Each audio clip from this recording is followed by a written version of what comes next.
Bismillahirrahmanirrahim. Assalamualaikum warahmatullahi wabarakatuh. Apa kabar pemirsa? Bertemu kembali di Irena Handono Official.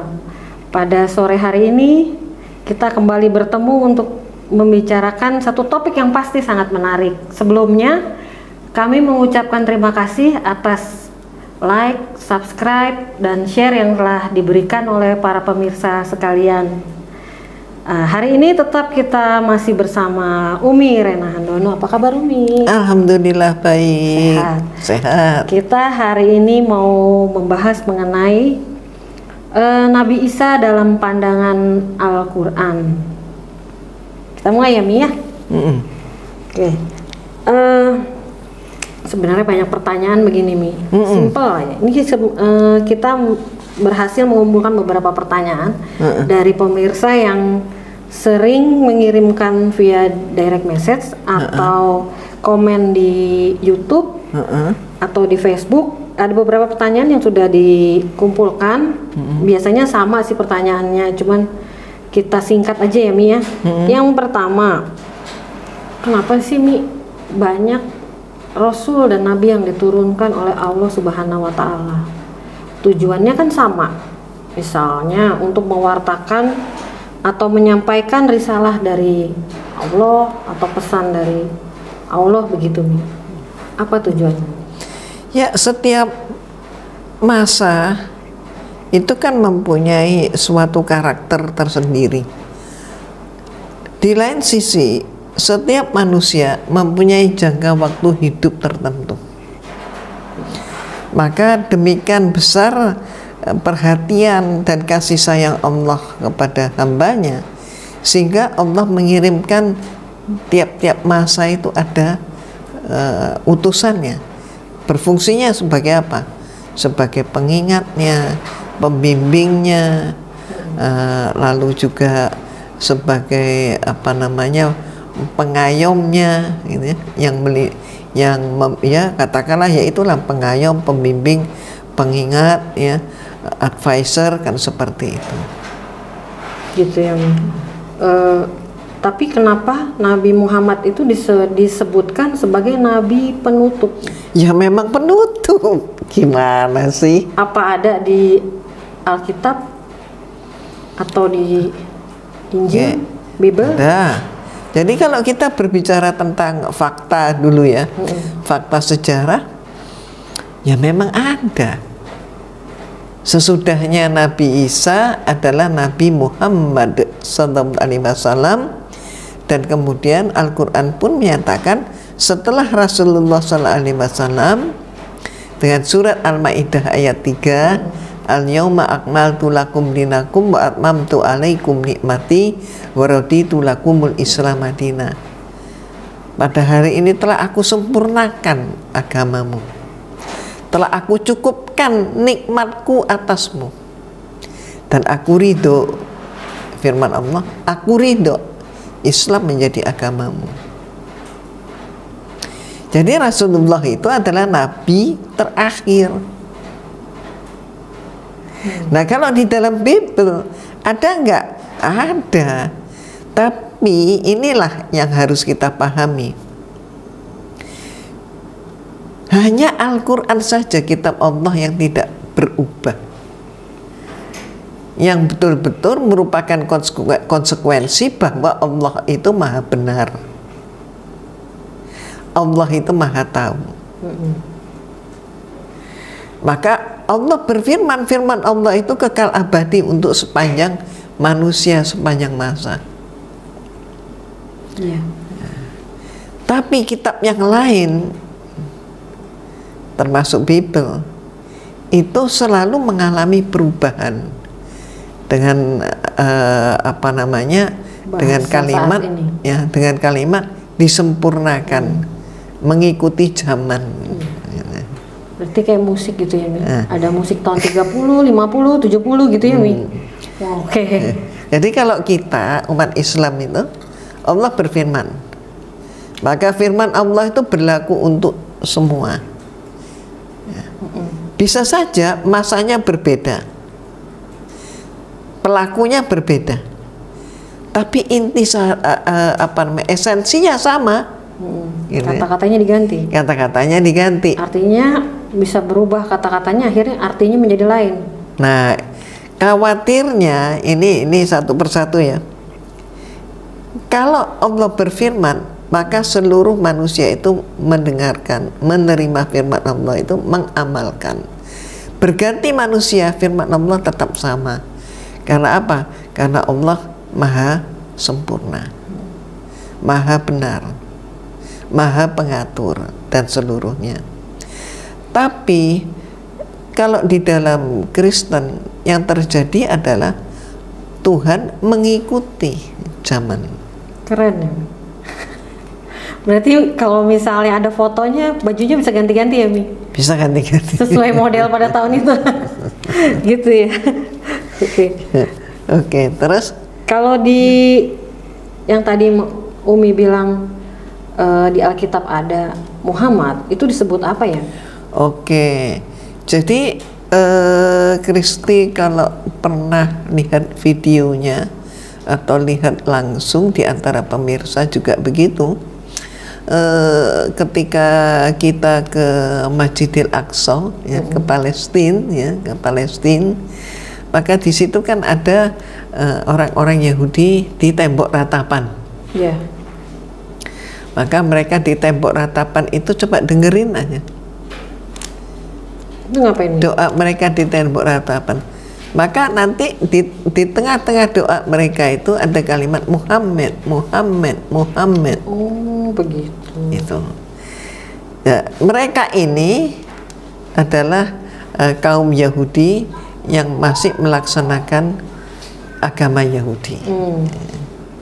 Yang dahulunya Nabi Musa diberi firman Allah, kitab oleh Allah yaitu Taurat. Dan kemudian itu pun diubah ya, diubah, maka kemudian mereka saat ini menggunakan Talmud. Iya. Nah, isinya, di dalam isinya berubah nggak? Isinya sekarang jelas berubah. Talmud dengan Taurat. Ada perbedaannya. Oh. Talmud itu adalah lampiran Taurat. Oh, gitu. Penjelasannya Taurat. Nah, contoh misalnya saja kalau mau tahu berbeda atau tidak, salah satu ayat yang sudah banyak diketahui oleh umum, contohnya di dalam Imamat pasal 11 ayat 7 dikatakan babi haram. Ya. Tapi itu dulu. Oh, begitu. Ada lampirannya bahwa nggak haram jadinya. Nah, sekarang ini nggak pakai lampiran, justru langsung diganti. Babi hutan Gitu. haram. Berarti yang tahun sekian babi, tahun berapa babi hutan. Ada penyempurnaan gitu ya, Mi, ya. Oke. Intinya dulu haram, sekarang halal. Gitu ya, Mi. Iya. Iya, makanya kemarin kan sempat heboh juga yang perempuan berkerudung makan babi itu.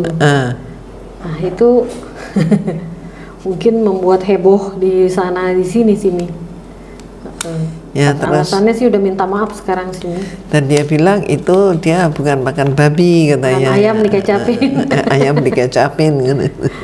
Ya, kalau yang udah pernah di kelas sebelah ya, Mi, udah lulusan kelas sebelah kan kayaknya tahu deh bedanya babi sama ayam dikecapin.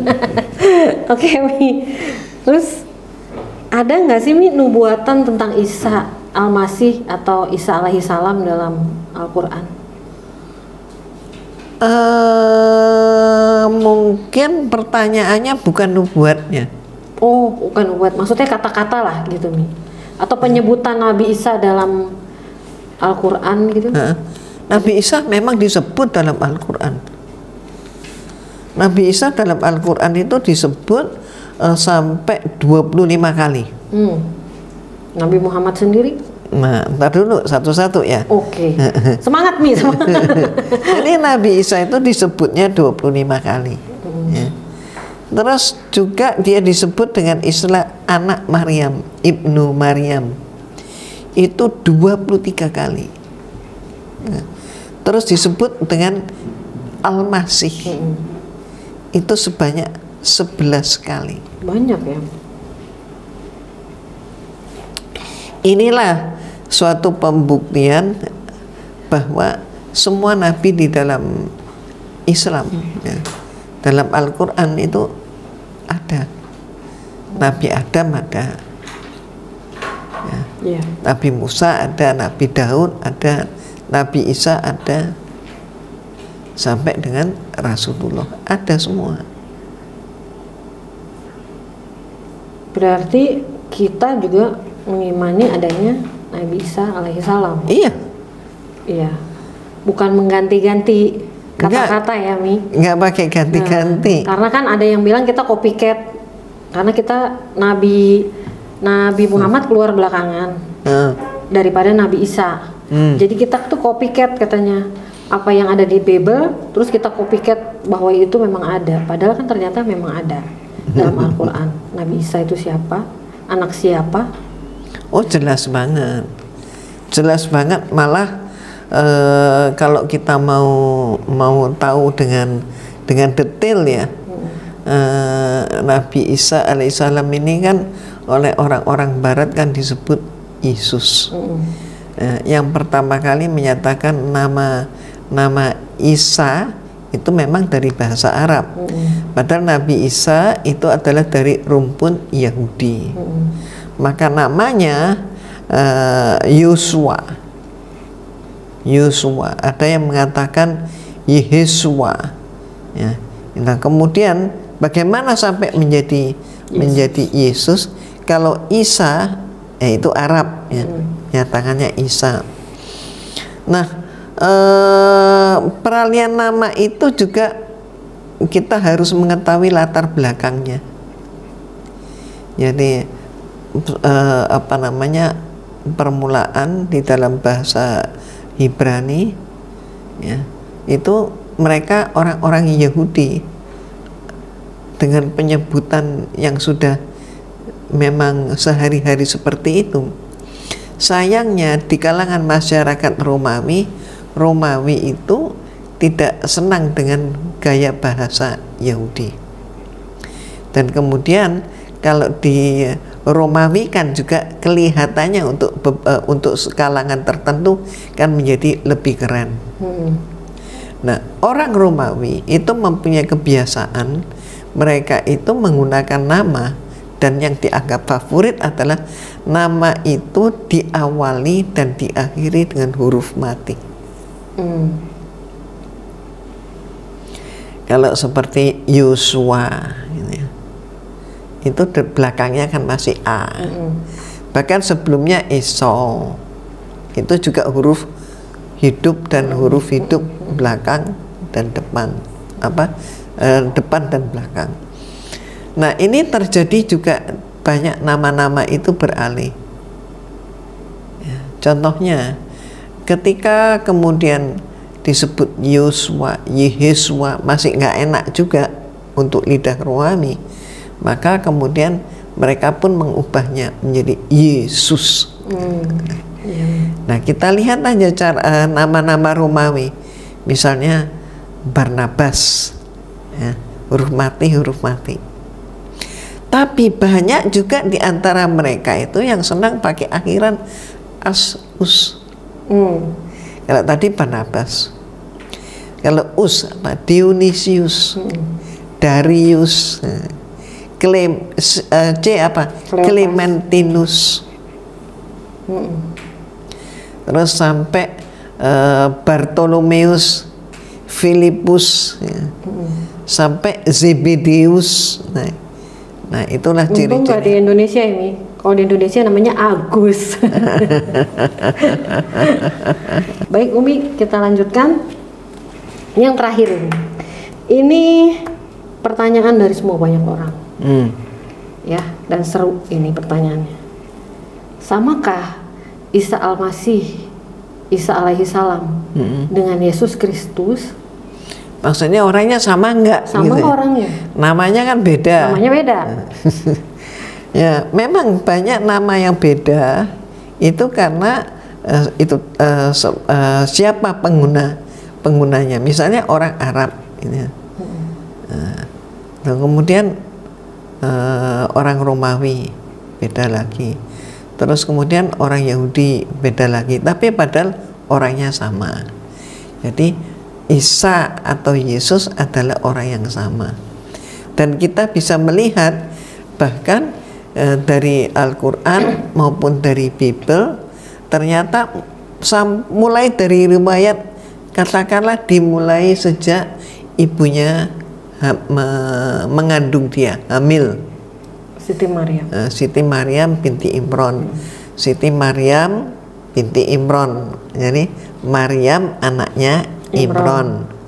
Tapi di dalam Bible kebiasaan menuliskan nama orang tua, menyebut nama orang tua itu tidak ada, ya, tidak dilaksanakan.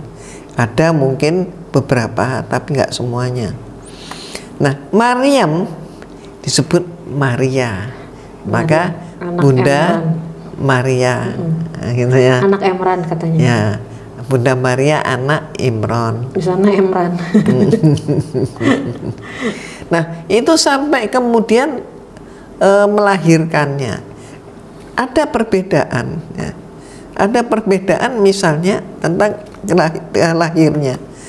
Lahirnya dikatakan kalau di dalam Al-Quran, Siti Maryam binti Imran ini melahirkan putranya di bawah pohon korma. Ketika pohon korma berbuah dengan lebat, pangkal korma digoyang, maka buah korma berguguran. Nah, tapi kalau di dalam Bible itu dinyatakan bahwa dia dinyatakan lahir di dalam kandang domba. Ada lagi juga yang menyatakan ya saat itu sudah hampir mau lahir, maka masuk ke losmen, ternyata losmennya penuh. Liburan ya. Terus ada lagi yang membuat apa namanya hiasan patung-patung dalam gua, ya. Jadi Yesus itu lahir di dalam gua, ya. Tapi yang menyolok adalah pernyataan di Injil-Injil itu yang menyatakan bahwa ketika Yesus lahir itu malam hari, ketika itu ada bintang kejora dan bintang-bintang yang lain. Terus saat itu turun salju. Iya, betul. Terus gimana itu caranya? Turun salju tapi kelihatan bulan. Maka gembala menggembalakan ternak mereka ke padang rumput tengah malam. Lah itu musim panas. Sebentar Mia, ini ada kejanggalan yang sangat nyata sebenarnya di sini. Gembala mengembalakan ternaknya ke padang rumput malam pada malam hari itu. Sementara ceritanya salju turun dengan lebatnya gitu. Terus gimana ya Mi? Kok bisa ya? Itu ya, itulah. Maka ya nggak mungkin kan? Nah, kemudian disepakati bahwa itu adalah Natal. Natal itu Yesus lahir, ya, 25 Desember. 25 Desember. Padahal itu kesepakatan. Tidak diketahui persis. Lahirnya pun ada yang menyatakan -4, -6 sebelum Masehi. Iya. Tapi dinyatakan secara umum ya tahun 1 gitu. Before Christ, after Christ. Karena apa? Karena apa namanya Dionysius saat itu ketika memerintahkan untuk membuat penanggalan, ternyata memang ada selisih tahunnya. Jadi nggak akurat kan? Nah, seperti itu. Terus yang menarik juga setelah diceritakan tentang kelahiran, terus kemudian masa kecilnya kayak apa nggak banyak diketahui. Diceritakan kembali umur 12 tahun. Waktu dia berkhotbah di Bait Allah itu. Ya, pada waktu dia bukan berkhotbah. Apa, pada mengajar? waktu dia enggak ngajar juga, berdiskusi lah. Oh, diskusi. Nah, ya tanya jawab lah dengan imam-imam yang ada di sana. Terus habis itu hilang lagi. Hilang lagi sampai umur 30 tahun baru muncul lagi. Sampai umur 33 dan dinyatakan disalib. Meninggal. 30 tahun berarti. Jadi berarti kalau kita lihat muncul tenggelamnya ini, tenggelam muncul ini, berarti lebih daripada 50% sebenarnya tentang perjalanan hidup Nabi Isa yang mereka sebut Tuhan itu tidak diketahui. Kemananya?